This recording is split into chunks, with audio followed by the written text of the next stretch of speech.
嗨，有缘人，事情是中性的，看你怎么想。所以当你害怕的时候，你可以善用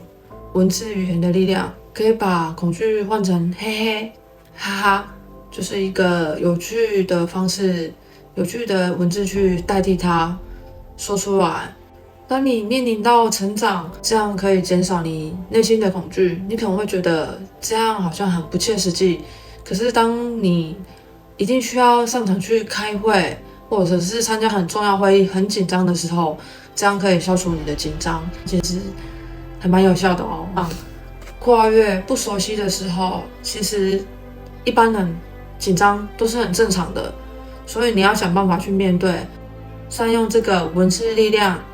去转化它，推动你前进，去面对这个机会。